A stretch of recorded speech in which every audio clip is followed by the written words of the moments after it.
Hi guys, in this video I am going to discuss about should have, could have, would have. These are called past modal verbs in English grammar. ಇವುಗಳನ್ನು English ನಲ್ಲಿರುವ ಭೂತಕಾಲದ model ಕ್ರಿಯಾಪದಗಳು ಎಂದು ಕರೆಯಲಾಗುತ್ತೆ. These are also known as models of lost opportunity. Models of lost opportunity means ಹಿಂದೆ ಕಳೆದು ಹೋಗಿರುವ ಅವಕಾಶದ ಮಾದರಿಗಳು ಎಂದು ಕರೆಯಲಾಗುತ್ತೆ.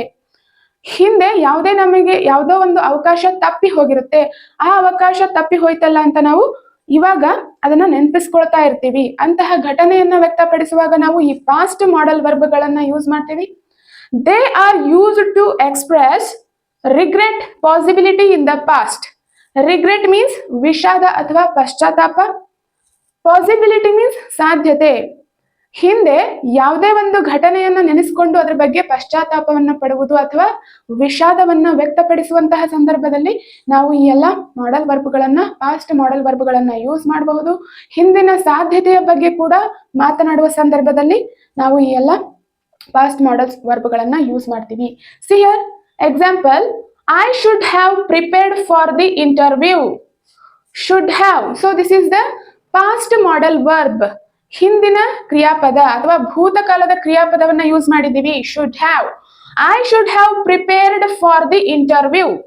ನಾನು ಸಂದರ್ಶನಕ್ಕೆ ಸಿದ್ಧವಾಗಬೇಕಿತ್ತು. ಹಿಂದೆ ನಡೆದಿರುವ ಘಟನೆಯ ಬಗ್ಗೆ ನಾವು ಇವಾಗ ಅದನ್ನ ವ್ಯಕ್ತಪಡಿಸ್ತಾ ಇದ್ದೀವಿ, ವಿಷಾದವನ್ನ ವ್ಯಕ್ತಪಡಿಸ್ತಾ ಇದ್ದೀವಿ. ನಾನು ಹಿಂದೆ ಸಂದರ್ಶನಕ್ಕೆ ಸಿದ್ಧವಾಗಬೇಕಾಗಿತ್ತು. See here, what is the structure over here? I is the subject plus should have. This is the past modal verb plus past participle of the main verb, that is prepared. So ಕ್ರಿಯೆಯ ಮೂರನೇ ರೂಪವನ್ನ ಬರಿತೀವಿ. Subject plus should have plus past participle of the main verb. ಇದು ಹಿಂದೆ ನಡೆದಿರುವ ಘಟನೆಯ ಬಗ್ಗೆ ತಿಳಿಸಿಕೊಡುತ್ತೆ, past tense. So V1 ರೂಪ ಯಾವ್ದು ಹಾಗಾದ್ರೆ ಪ್ರಿಪೇರ್. V2 ಕ್ರಿಯೆ ಎರಡನೇ ರೂಪ ಕೂಡ ಪ್ರಿಪೇರ್ಡ್ ಆಗುತ್ತೆ. Prepare, prepared. V3 ಇದನ್ನೇ V3 ಅನ್ನ ಏನಂತ ಕರಿತೀವಿ ನಾವು? Past participle of the main verb. Past participle of the main verb ಅಲ್ಲೂ ಕೂಡ ಪ್ರಿಪೇರ್ಡ್ ಆಗುತ್ತೆ. ರೈಟ್.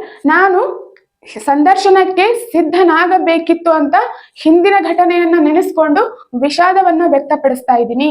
ಅಂತಹ ಸಂದರ್ಭದಲ್ಲಿ ನಾವು ಈ ಪಾಸ್ಟ್ ಮಾಡೆಲ್ ವರ್ಬ್ಗಳನ್ನ ಯೂಸ್ ಮಾಡಬಹುದು. See your next example. We could have told him the truth. ನಾವು ಅವನಿಗೆ ಸತ್ಯವನ್ನ ಹೇಳಬಹುದಿತ್ತು, ಆದ್ರೆ ಹೇಳಿಲ್ಲ. ಹಿಂದೆ ಆ ಘಟನೆಯನ್ನ ನೆನೆಸ್ಕೊಳ್ತಾ ಇದ್ದೀವಿ, ಅವನಿಗೆ ಆ ಸತ್ಯವನ್ನ ಹೇಳಬಹುದಿತ್ತು ಅಂತ. See the structure. We here subject, we is the subject over here, plus could have past model verb ಅನ್ನ ತಗೊಂಡಿದ್ದೀವಿ, plus past participle of the main verb, that is told. ಹಾಗಾದ್ರೆ ಕ್ರಿಯೆಯ ಮೊದಲನೇ ರೂಪ ಏನಾಗುತ್ತೆ? ಟೋಲ್ಡ್ ನ ಮೊದಲನೇ ರೂಪ. V1 ಏನಾಗುತ್ತೆ? ಟೆಲ್. V2 ಕೂಡ ಟೋಲ್ಡ್ ಆಗುತ್ತೆ. V3 ಅಲ್ಲೂ ಕೂಡ ನಾವು ಟೋಲ್ಡ್ ಅಂತ ಬರಿತೀವಿ, that is past participle of the main verb. ಕ್ರಿಯೆಯ ಮೂರನೇ ರೂಪವನ್ನ ನಾವು past participle of the main verb ಅಂತ ಕರಿತೀವಿ. ಸೊ V2 ಏನಿದು? Past simple. This is past participle of the main verb. So this is the structure for past modal verbs, that is should have, could have and would have. We could have told him the truth. And sometimes these modal verbs are used to express about future. See here, for example, you should have your project ready tomorrow. ನೀನು ನಿನ್ನ project ಅನ್ನು ready ಮಾಡಿಕೊಂಡಿರು ಅಥವಾ ತಯಾರಿ ಮಾಡಿಕೊಂಡಿರು ನಾಳೆ. You should have your project ready tomorrow. So ಕೆಲವೊಂದು ಸಂದರ್ಭಗಳಲ್ಲಿ ನಾವು should have ಅನ್ನ ಯೂಸ್ ಮಾಡ್ತೀವಿ ಫ್ಯೂಚರ್ ಆಕ್ಷನ್ ನಲ್ಲಿ, but this is not the standard future action. ಇದು ಯಾವುದೇ ಸ್ಟ್ಯಾಂಡರ್ಡ್ ಫ್ಯೂಚರ್ ಆಕ್ಷನ್ ಆಗಿರೋದಿಲ್ಲ. ಯಾವುದು? Should have. Only it is used to express possibility or ability or obligation. ನೀನು ಈ ಕೆಲಸವನ್ನು ಮಾಡಲೇಬೇಕು ಅಂತ ಬೇರೆ ಸಂದರ್ಭದಲ್ಲಿ, ಬೇರೆ ಕಂಟೆಕ್ಸ್ಟ್ ಅಲ್ಲಿ ಹೇಳುವ ಸಂದರ್ಭದಲ್ಲಿ ಮಾತ್ರ ನಾವು ಈ ಶುಡ್ ಹ್ಯಾವ್ ಅನ್ನ ಯೂಸ್ ಮಾಡ್ತೀವಿ. ಅದರ್ವೈಸ್ ಫ್ಯೂಚರ್ ಅಲ್ಲಿ ನಾವು ವಿಲ್ ಅನ್ನ ಯೂಸ್ ಮಾಡೋದು. ಸೊ ಇಲ್ಲಿ ಶುಡ್ ಹ್ಯಾವ್ ಅನ್ನ ಯೂಸ್ ಮಾಡಿದಾಗ it shows or it expresses weaker degree of certainty about the future. So this is not the standard future action. ಕೆಲವೊಂದು ಸಂದರ್ಭಗಳಲ್ಲಿ ಬೇರೆ ಡಿಫ್ರೆಂಟ್ ನ್ಯೂಯಾನ್ಸಸ್ ಅಲ್ಲಿ ಹೇಳುವಾಗ ಮಾತ್ರ ನಾವು ಶುಡ್ ಹ್ಯಾವ್ ಅನ್ನ ಯೂಸ್ ಮಾಡ್ತೀವಿ. ಎಲ್ಲಿ? ಫ್ಯೂಚರ್ ಅಲ್ಲಿ. Okay, next see here should have. Should have ಅನ್ನ ನಾವು ಯಾವ ಸಂದರ್ಭದಲ್ಲಿ ಯೂಸ್ ಮಾಡ್ತೀವಿ? Should have indicates a regret or obligation that was not fulfilled in the past. ಹಿಂದೆ ಪೂರೈಸದ ವಿಷಾದ ಅಥವಾ ಬಾಧ್ಯತೆಯನ್ನ ವ್ಯಕ್ತಪಡಿಸುತ್ತೆ. ಯಾವುದು? Should have. ರಿಗ್ರೆಟ್ ಅಂದ್ರೆ ವಿಷಾದ, ಆಬ್ಲಿಗೇಷನ್ ಮೀನ್ಸ್ ಬಾಧ್ಯತೆ. For example, I should have left earlier. ನಾನು ಬೇಗನೆ ಹೊರಡಬೇಕಿತ್ತು ಆದ್ರೆ ಹೊರಡಲಿಲ್ಲ. ಹಿಂದಿನ ಕ್ರಿಯೆಯ ಬಗ್ಗೆ ತಿಳಿಸಿಕೊಡ್ತಾ ಇದೆ. Subject plus should have plus past participle of the main verb. So ನಾನು ಈ ಹಿಂದೆ ಬೇಗನೆ ಹೊರಡಬೇಕಿತ್ತು ಅಂತ ನಾವು ಆ ಘಟನೆಯ ಬಗ್ಗೆ ಪಶ್ಚಾತ್ತಾಪ ಪಡ್ತಾ ಇದೀವಿ ಅಥವಾ ವಿಷಾದವನ್ನ ವ್ಯಕ್ತಪಡಿಸ್ತಾ ಇದೀವಿ. Next, they should have breakfast together. Is it in past tense or what? They should have breakfast together. ಅವರು ಒಟ್ಟಿಗೆ ಆಹಾರ ಸೇವಿಸಬೇಕು ಅಥವಾ ತಿಂಡಿ ತಿನ್ನಬೇಕು. ದೇ ಶುಡ್ ಹ್ಯಾವ್, ಸಬ್ಜೆಕ್ಟ್ ಇದೆ ಶುಡ್ ಹ್ಯಾವ್, ಇಲ್ಲಿ ಬ್ರೇಕ್ಫಾಸ್ಟ್ ಅಂದ್ರೆ ಇದು ಫ್ಯೂಚರ್ ಆಕ್ಷನ್ ಬಗ್ಗೆ ತಿಳಿಸ್ಕೊಡ್ತಾ ಇದೆ. They should have breakfast together. So ಇಲ್ಲಿ ನಾವು ಶುಡ್ ಹ್ಯಾವ್ ಅನ್ನ ಫ್ಯೂಚರ್ ಆಕ್ಷನ್ ಅಲ್ಲಿ ಬಳಸಿದೀವಿ. ಯಾಕಂದ್ರೆ ಇಲ್ಲಿ ನಾವು ಇನ್ನೊಬ್ಬರಿಗೆ ಅಡ್ವೈಸ್, ಸಜೆಷನ್ಸ್ ಅಥವಾ ಆಬ್ಲಿಗೇಷನ್ಸ್ ಹೇಳುವ ಸಂದರ್ಭದಲ್ಲಿ ಮಾತ್ರ ನಾವು ಫ್ಯೂಚರ್ ಆಕ್ಷನ್ ಆಗಿ ಯೂಸ್ ಮಾಡಬಹುದು. They should have breakfast together. ಅವರು ಒಟ್ಟಿಗೆ ತಿಂಡಿ ತಿನ್ನಬೇಕು. You should have told him in advance. ನೀವು ಅವನಿಗೆ ಮೊದಲೇ ಹೇಳಬೇಕಿತ್ತು. This is in past tense. Subject plus should have plus past participle of the main verb. Next, we shouldn't have departed earlier. ನಾವು ಬೇಗನೆ ಹೊರಡಬಾರದಿತ್ತು. This is in negative form, past tense ಅಲ್ಲಿ ಇದೆ.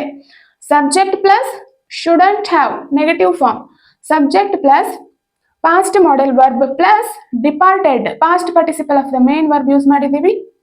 Next, Manoj should have married Anu. Manoj ಅನುವನ್ನ ಮದುವೆಯಾಗಬೇಕಿತ್ತು.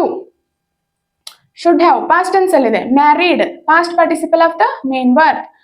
Next, you shouldn't have spoken kindly.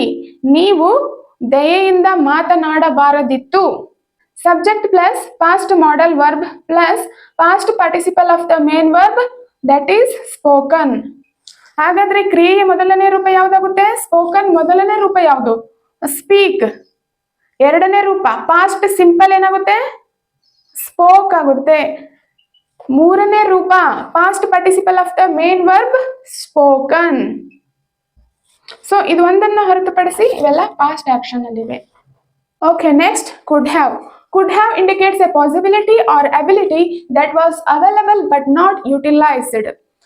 ಇದು ಏನನ್ನ ವ್ಯಕ್ತಪಡಿಸುತ್ತೆ? ಲಭ್ಯವಿದ್ದರೂ ಬಳಸದೇ ಇರುವ ಸಾಧ್ಯತೆ ಮತ್ತು ಸಾಮರ್ಥ್ಯವನ್ನ ಸೂಚಿಸುತ್ತೆ. ನಮಗೆ ಅವಕಾಶ ಲಭ್ಯವಿತ್ತು ಆದ್ರೆ ನಾವು ಅದನ್ನ ಬಳಸ್ಕೊಳ್ಳಿಲ್ಲ ಅಂತ. For example, you could have come inside. ನೀವು ಒಳಗಡೆ ಬರಬಹುದಿತ್ತು ಆದ್ರೆ ನಾವು ಒಳಗಡೆ ಬರಲಿಲ್ಲ. You could have come inside. So this is past participle of the main verb. See here, V1 ರೂಪ ಏನಾಗುತ್ತೆ? come. V2 ದಲ್ಲಿ came, past simple, base form of the verb. past participle ಯಾವುದು? V3. V3 ಅಲ್ಲೂ ಕೂಡ come ಆಗುತ್ತೆ. Remember this. You could have come inside. ನೀವು ಒಳಗಡೆ ಬರಬಹುದಿತ್ತು.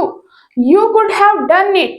ನೀವು ಅದನ್ನ ಮಾಡಬಹುದಿತ್ತು ಆದ್ರೆ ಮಾಡಲಿಲ್ಲ. ಯುಟಿಲೈಸ್ ಮಾಡ್ಕೊಳ್ಳಿಲ್ಲ, ಬಳಸಲಿಲ್ಲ ಅವಕಾಶನ ಅಂತ. ಹಿ ಕುಡ್ ಹ್ಯಾವ್ ಕಾಲ್ಡ್ ಫಸ್ಟ್. ಅವನು ಮೊದಲು ಕರೆ ಮಾಡಬಹುದಿತ್ತು. She could have been a doctor. ಅವಳು ಡಾಕ್ಟರ್ ಆಗಬಹುದಿತ್ತು ಅಥವಾ ವೈದ್ಯೆಯಾಗಬಹುದಿತ್ತು. ಸೊ ಇವೆಲ್ಲ ಪಾಸ್ಟ್ ಟೆನ್ಸ್ ಅಲ್ಲಿ ಇದೆ. She couldn't have spoken English. ಅವಳು ಇಂಗ್ಲಿಷ್ ಅನ್ನು ಮಾತನಾಡಲಿಲ್ಲ. ಕುಡಂಟ್ ನೆಗೆಟಿವ್ ಫಾರ್ಮ್ ಅಲ್ಲಿ ಇದೆ. I could have bought a new house but I didn't by. ನಾನು ಹೊಸ ಮನೆಯನ್ನು ಖರೀದಿ ಮಾಡಬಹುದಿತ್ತು ಆದ್ರೆ ಮಾಡಲಿಲ್ಲ. ಪಾಸಿಬಿಲಿಟಿ ಇತ್ತು ಆದ್ರೆ ಅದನ್ನ ಯುಟಿಲೈಸ್ ಮಾಡ್ಕೊಳ್ಳಿಲ್ಲ ಅಂತ. Next, would have. Would have indicates what might have happened in a different past scenario. ಹಿಂದಿನ ಸನ್ನಿವೇಶದಲ್ಲಿ ಏನಾಗಿರಬಹುದೆಂಬುದನ್ನ ತಿಳಿಸಿಕೊಡುತ್ತೆ. See the example, I would have had a good time. ನಾನು ಚೆನ್ನಾಗಿ ಸಮಯ ಕಳೆಯುತ್ತಿದ್ದೆ. ಎಲ್ಲಿ? ಹಿಂದಿನ ಸಂದರ್ಭದಲ್ಲಿ, ಹಿಂದಿನ ಸನ್ನಿವೇಶದಲ್ಲಿ, ಆದ್ರೆ ಕಳಿಲಿಲ್ಲ. I would have had a good time. ನಾನು ಚೆನ್ನಾಗಿ ಸಮಯ ಕಳೆಯುತ್ತಿದ್ದೆ. See here, subject past model verb, subject plus would have plus past participle of the main verb. That is V3. ಹಾಗಾದ್ರೆ V1 ಏನಾಗುತ್ತೆ ಹ್ಯಾವ್, V2 ಏನಾಗುತ್ತೆ ಪಾಸ್ಟ್ ಸಿಂಪಲ್ ಹ್ಯಾಡ್, V3 ಅಲ್ಲೂ ಕೂಡ past participle had ಆಗುತ್ತೆ. Next, I wouldn't have done that if I were you. ನಾನು ನೀನಾಗಿದ್ರೆ ಅದನ್ನ ಮಾಡುತ್ತಿರಲಿಲ್ಲ. I wouldn't, so negative form ಅಲ್ಲಿ ಇದೆ. Subject plus past modal verb, past participle of the main verb. ಹಾಗಾದ್ರೆ ಡನ್ ನ ಮೊದಲನೇ ರೂಪ ಯಾವುದು ಡೂ, V2 ಏನಾಗುತ್ತೆ ಪಾಸ್ಟ್ ಸಿಂಪಲ್ ಡಿಡ್, V3 ಏನಾಗುತ್ತೆ done. Is this regular or irregular? Irregular verb. Next, if you came to the party we would have a lot of fun. ನೀವು ಪಾರ್ಟಿಗೆ ಬಂದಿದ್ರೆ ನಮಗೆ ತುಂಬಾ ಮಜಾ ಇರುತ್ತಿತ್ತು. So this is all about past modal verbs. I hope this is clear to you. Stay tuned in the next video.